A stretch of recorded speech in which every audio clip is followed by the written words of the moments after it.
Welcome to Heartspeak Podcast, episode 286, Synchronizing with the Perfect Symmetry of the Universe. Well, hello there, wherever you are in the world. It's good to be back with you. And thank you for joining me. I've just returned from a trip to England, seeing friends and family, and this whole question of synchronicities really played itself out during that trip. And we have a lot of actions taking place in the next month. And I thought that I want to kind of describe these to you in a very symmetrical way so that you're aligning to them. So what happened when I was in Britain? So I'm going to take you back a few steps and really help you to understand why this was so important and why I'm sharing this, particularly at the time of the spring equinox. So about 30 years ago, I was visiting the island of Rhodes in Greece, and particularly the town of Rhodes, city of Rhodes. And I'm there with my family and I'm climbing the cobbled steps and walking along cobbled streets. And all of a sudden, I slip into a parallel life. And this parallel life, past life, if you wish to call it that, saw me now with a very heavy black cloak on and heavy boots, and I'm definitely a man, and I'm striding up this street, and I have a sense of some cross on this cloak, but that wasn't really important. It was really the determination that I had as this man to climb this street, and also the worry that was in my mind. And what I remember thinking as this man was, something's not going right. This isn't the way it was meant to be. And I felt as if I was going towards a meeting where I was going to share my thoughts, share my opinions. And then all of a sudden, a child cried, and what had been a 13th, 14th century street was now back to being a 20th century street. And I looked around, and here's all the people who, like me, were tourists in that time.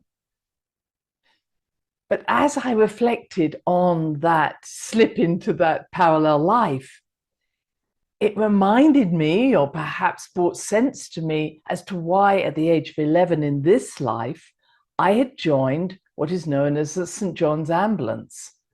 And this is a first aid group that runs alongside the Red Cross, especially in countries like Britain and New Zealand, etc. And I thought, wow, probably from that age of 11 to 18, I couldn't wait to wear that uniform again and return to this time that was clearly something I related to back in that city of Rhodes.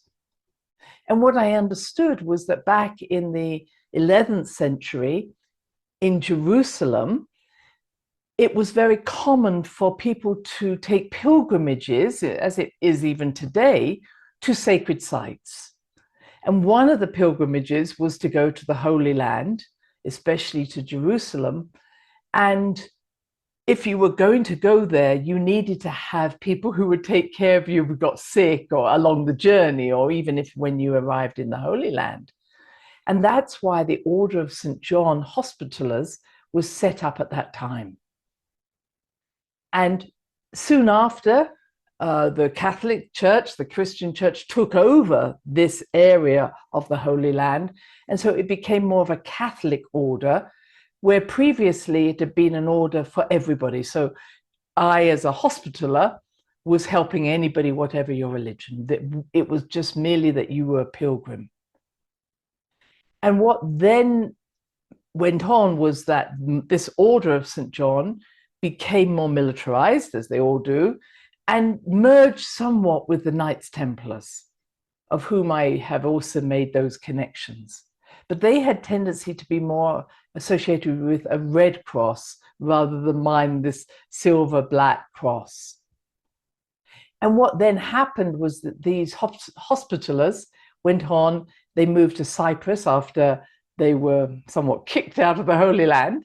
Then they went to Rhodes, and then they went to Malta, and hence this experience I was having on the island of Rhodes, particularly during that time. And I think that was around the 15th, 14th, 15th century.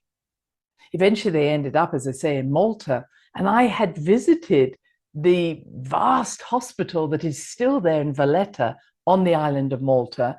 You have to go on a tour, but it was a very advanced hospital, as I understand, in those days, understanding the need for antiseptic care, etc., and had the ability to deal with injuries and other issues, infections, etc., far advanced of anybody else in the world at that time. Now, I tell all that story because I was investigating the St. John's Ambulance, I was so surprised to find that there is actually a St. John's Priory in what we call Farringdon, near King's Cross in Britain. And it was like, I never knew. Who knew? I always say. And there's a St. John's Gate, a gate into this priory that still stands. It was reconstructed somewhat in the, I think, 1500s, 1600s. But I booked to go there, and a dear friend joined me, and we went into the priory, we went into the crypt, we learned all the history. And I was like, oh my goodness, this started off in the 11th century, and my connection had been very rich throughout that time with it. And here it was, back in the time of one of Queen Victoria's sons, made the decision to create this first aid group alongside the Red Cross. And most of the people who had been at the top of this order had been royalty, etc. And this organization still runs. So I was really immersing myself in all the mysteries of both the Knights Templar and then as well as the Hospitallers, and I had quite a lot of knowledge about both.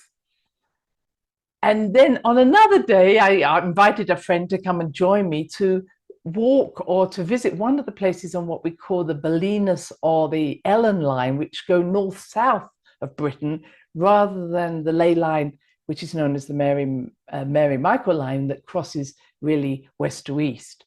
So I said, well, come on, let's go and visit this hill called St. Catherine's Hill. And I understand that this is where these two meet. And it felt very appropriate because here we were very close to the equinox. It is today that I'm actually recording this. And the equinox means equal day, equal night. So I said, how wonderful. This is where this masculine line, the Belinus line, meets the Ellen line, which is the feminine, on top of this hill, St. Catherine's Hill. Let's have that unity experience, this coming together of the duality in this place. So here we went there, and we're thoroughly enjoying and feeling this energy of this, almost like a Catherine wheel. We decided that's really one of the relevances of this place. The energy was spinning, bringing something amazing out of the center.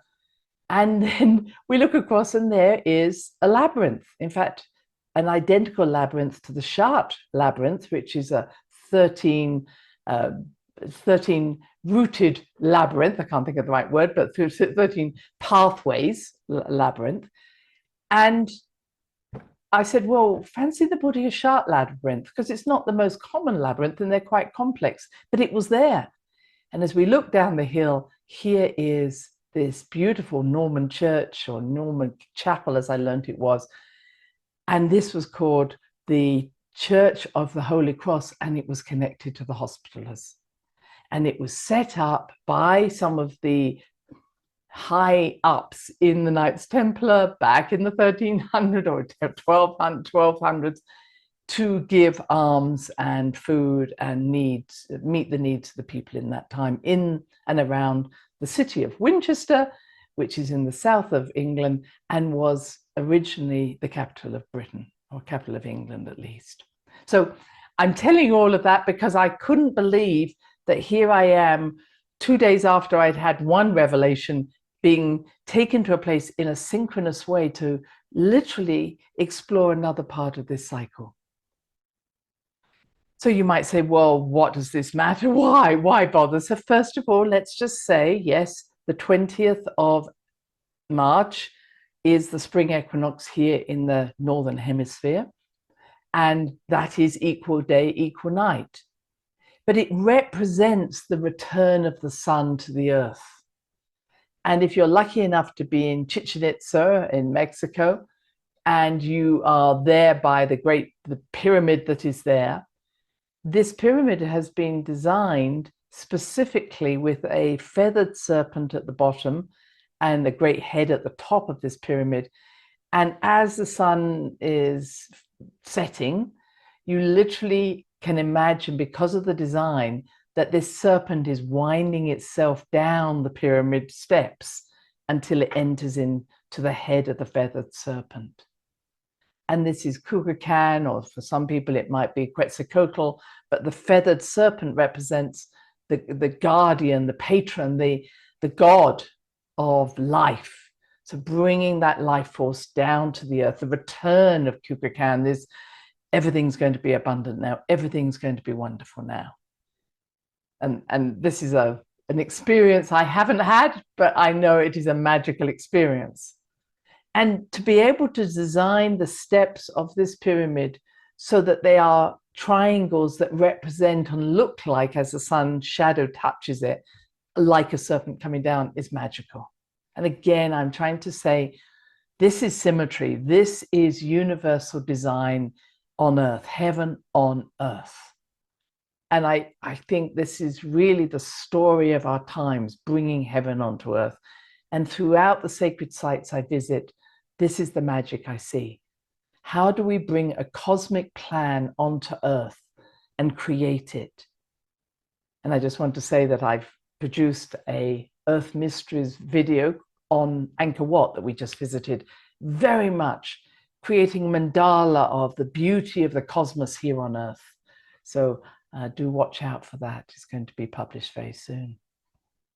So the equinox is about bringing together two sides into harmony. So is this idea, as I say, of bringing heaven onto earth through the feathered serpent. So it's a time of not necessarily going out of your body. It's about, what are you planting? And those of us in the Northern Hemisphere, it's about, what are you planting? What are the seeds, the projects? And if you're here in, well, let me two things I want to say. One is Easter. So Easter is a time of renewal. It's a time of rebirth. But it has been, again, distorted. I'm going to say distorted because so much does get distorted by the Catholic Church moving it away from the new moon, taking it to the full moon. The full moon really doesn't have any relevance, if I want to say, about death and rebirth. It's more about success, celebration. So by moving it almost 2 weeks towards that full moon, it's taken away the relevance of what Easter was about. And whether you celebrate Easter or not, those 3 days, you've heard me speak about 3 days before, the 3 days are very essential. It takes 3 days for you to die, to connect, to be reborn. It takes 3 years after losing someone you love. Grief is often 3 years. It takes the first year to die to the old, to stay in the new energy, and then be reborn on that 3rd year. So 3 is a magical number. I often say the waxing moon, the waning moon, the dark moon, 3 parts of the lunar cycle. So by putting Easter at the wrong time of the month, it's a really good job to make sure that we never connect, because that middle day of connection is really the power day. So we die on that first day, as we might say Yeshua or Jesus died on the cross. He was then put into the cave, and the cave is both a womb and a tomb.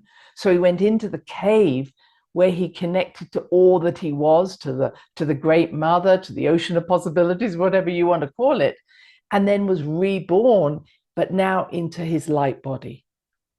And so this reminder for us is we have to die to the old, we have to connect to the fullness of who we are. And when we do that, we actually emerge in the lightness of who we are, or more enlightened, more in our light body, until we fully stand in our light body, which is what Jesus was trying to show us when he said, please don't touch me because this is my light body, not my physical body. He was trying to say, follow this pattern and it will get you where you want to be. But hey, no, let's put it by the full moon, which has no relevance to that at all. So when you come to Easter, please remember that that's the important part. If you want to make it Good Friday, you can then make it the Saturday, and then the Sunday is, of course, the time where people collect Easter eggs and celebrate Easter. But that's the message of Easter.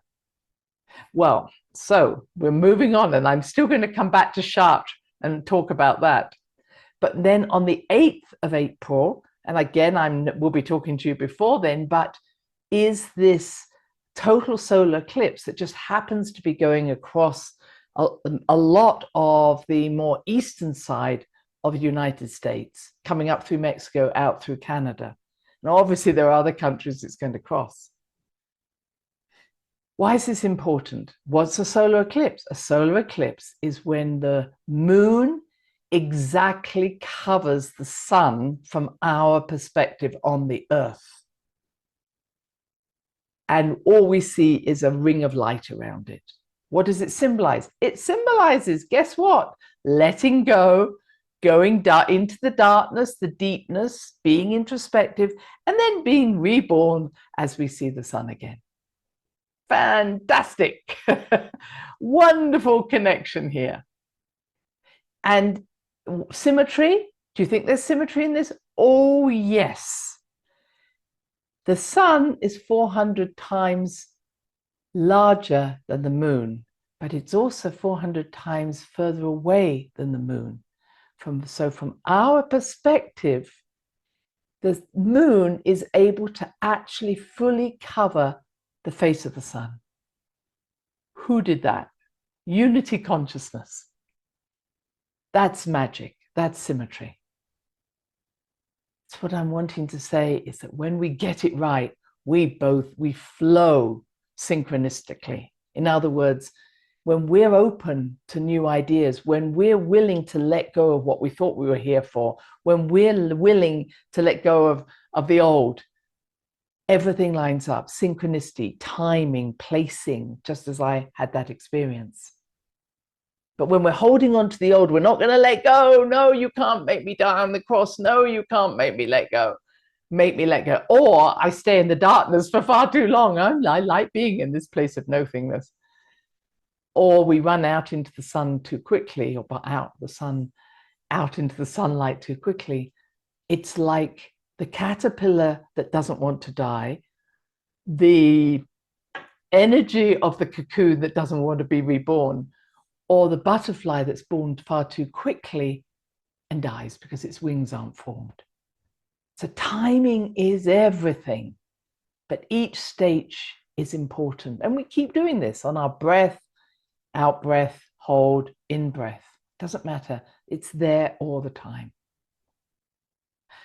So on this April the 8th, we have this total solar eclipse in America, or part of America. And we have lots of total solar eclipses. In fact, every 18 months, there's another total solar eclipse. And each eclipse is on its own cycle. This is called a Saros cycle, or Saros. And the Saros cycle, this particular eclipse is on Saros cycle 139, for what it's worth. What does this mean? It means that every 18 years and 11 days, you will have an eclipse, total eclipse, happening at the same latitudinal place, but somewhere else on the earth. So 18 years, I'm going to say, you'll have a total solar eclipse, and it will be at that same latitude.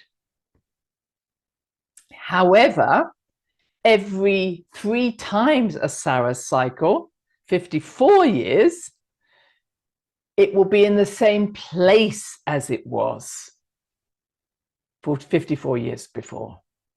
In other words, the placement of this particular eclipse crossing the line, as I say, more up the eastern side of the United States, is actually happened 54 years ago. And that was in 1970. So if you were around in 1970 and you want to understand why or how it could affect you, and you do live in the United States, for instance, then it's worth looking at. Now, I was at a total solar eclipse in Britain in 1999, so I could take 54 years back and align myself to what went on there. But it will be 2053 before the next one happens, in exactly the same place, which was in Plymouth in England. Hope that makes sense. So solar eclipses happen regularly. It is this total alignment, and I won't go into more details of that, but where the moon is able to black out the sun because of both the size of the moon to the sun and the distance of the moon to the sun. Brilliant. But if you want to know what's going on, then it's a time for I'm letting go, I'm going deep, I'm being reborn, especially since this solar eclipse is in Aries. It's on a new moon. That's why it always happens that way. It's a new moon. So new moon, the moon is in Aries, the sun is in Aries, Chiron is in Aries, and of course the North Node is in Aries, but that makes a solar eclipse. Now, I'll talk more about that another time, but I just want to say Aries is about starting something new. So I think this is a really good time for something new. It does have a quality, a little bit of a quality of let's go to war, let's not go to war. But the fact of the matter is it's about firing up for something new and exciting to appear that's never been there before. Now, to finish this, and I hope I'm getting you excited, I know I'm giving you a lot of information, but I'm trying to say is nothing's happening by chance. And when we align sun, moon, earth, or what's going on on a cosmic level or a galactic level, everything has a symmetry to it. Everything's playing out just as it should. If we get out of our own way, listen to our intuition, follow those synchronicities, everything is just right. So my last piece is on this chart labyrinth. The chart labyrinth has that same quality. If you want to look it up, you can. Has 4 quadrants, 13 paths, as I say. And on the outside, you let go of what you thought you came here to do. You go through the earth, air, fire, water, whichever cycles you want to go through, but you end up in the center. And you end up in the center, some would say with the Virgin Mother, but otherwise you can say with the Great Mother, the place of emptiness. And then you, with any labyrinth, you walk out the same way. In some ways, you go back the path and you come back and you take on all the energy and you become something new.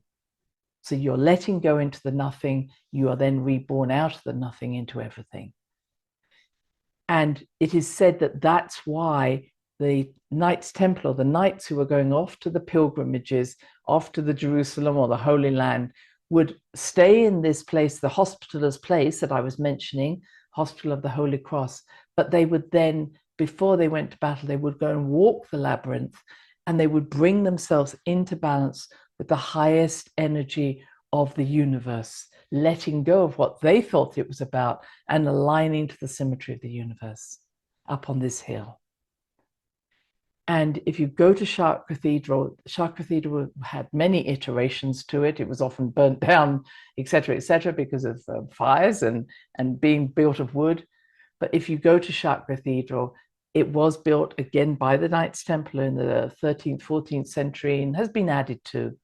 But it is never meant to have been a place of even worship, or even there was nothing buried there, no bodies. It was a place of symmetry, geometry, and beauty. And the west door is beautiful and has a west window. And underneath that west window is this labyrinth that I'm mentioning, built into the ground, big chunks of rock or stone. So it's not just painted on, it was literally designed into the floor.